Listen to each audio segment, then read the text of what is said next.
చరిత్ర పొడుగుత చూస్తే షేర్షా సూరు నుంచి స్వతంత్ర భారతం వచ్చిన తర్వాత ప్రజాస్వామ్య ప్రభుత్వాలు కూడా రైతుల దగ్గర రకరకాల శిస్తులు వసూలు చేసినారు, రైతుల దగ్గర డబ్బులు వసూలు చేసినారు, తహసీల్ రకాలు వసూలు చేసినారు, నీటి తీరువాలు వసూలు చేసినారు. కానీ రైతును చూడాలని వాడు అందుకోలే.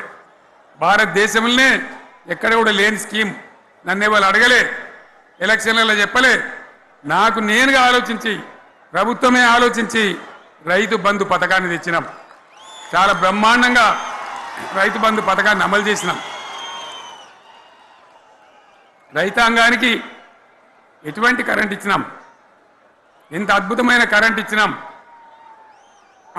ఆంధ్ర వలసవాద ముఖ్యమంత్రులు ఏం మాటలు మాట్లాడినారు.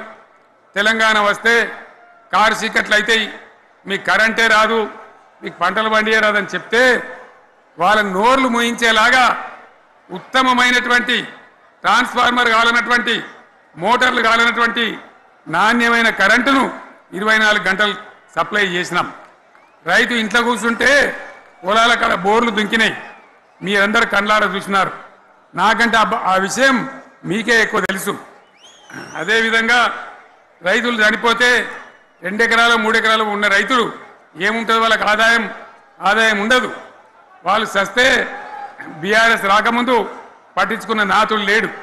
అదే బీఆర్ఎస్ వచ్చిన తర్వాత రైతు బీమా ఇచ్చి వాళ్ళు చనిపోయినాక 8 రోజుల్లోనే వాళ్లకు రైతు బీమా అందే విధంగా ఆనాడు చర్యలు తీసుకున్నాం.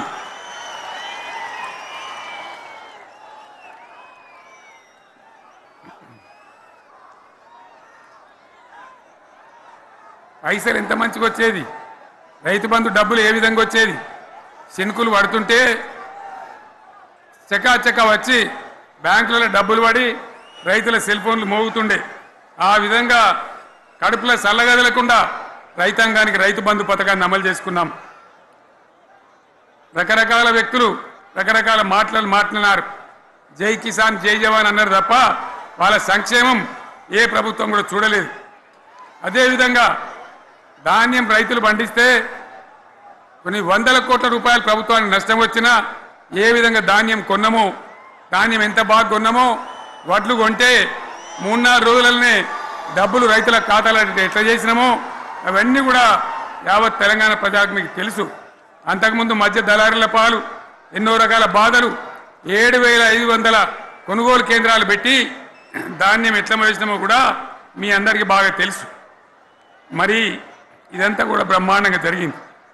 ఎన్నో పనులు, మిషన్ భగీరథ ఎన్నికల ప్రణాళికలు చెప్పలే, ఓట్ల ప్రచారం అప్పుడు చెప్పలే, గవర్నమెంటే చేసింది.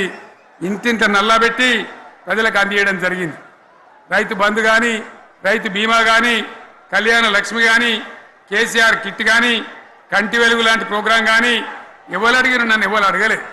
అయినా మా అంతల మేమే మన రాష్ట్రం మన ప్రజలని వాళ్ళని బాగు చేసుకోవాలని చేసినాం. చెరువులలో చేపలు పెంచాలని ఎవరు అడిగిన నన్ను, ఎవరు డిమాండ్ చేసినారు, వాళ్ళకి వృత్తి పని దొరకాలని, మత్స్యకారులను ప్రోత్సహించాలని చెరువులలో చేపలు పెంచినాం. లక్షలాది గొర్రెలను పంపిణీ చేయమని ఎవరు ధర్నా చేయలే, ఎవరు అడగలే. కానీ ప్రభుత్వమే తనంతట తానే బ్రహ్మాండంగా వాళ్ళకు చేయడం జరిగింది.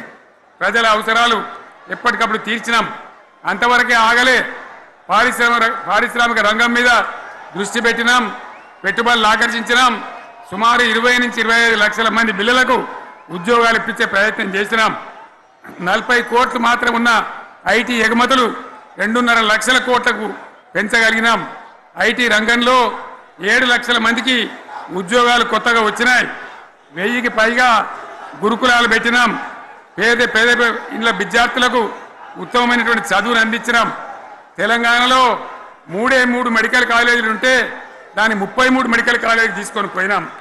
ఈ విధంగా అది ఒకటి మాత్రమే కాదు, బీఆర్ఎస్ టైంలో మత కల్లోలం లేదు, కర్ఫ్యూ లేదు, కల్లోలం లేదు, శాంతి భద్రతలన్నీ కూడా బ్రహ్మాండంగా కాపాడి ప్రతి ఒక్కరిని కూడా కాపాడే బాధ్యత తీసుకొని కడుపులో పెట్టుకొని చూసుకున్నాం. ఇవన్నీ కూడా నా డైలాగులు కాదు, నేను చెప్పే స్టోరీలు కాదు. ఇవన్నీ పార్లమెంట్ వేదికగా కేంద్ర ప్రభుత్వం అనేక సందర్భాల్లో వెల్లడించినటువంటి విషయాలు. Reserve bank of India, comptroller general of India వాళ్ళు వెల్లడించినటువంటి అధికారమైనటువంటి లెక్కలని చెప్పి కూడా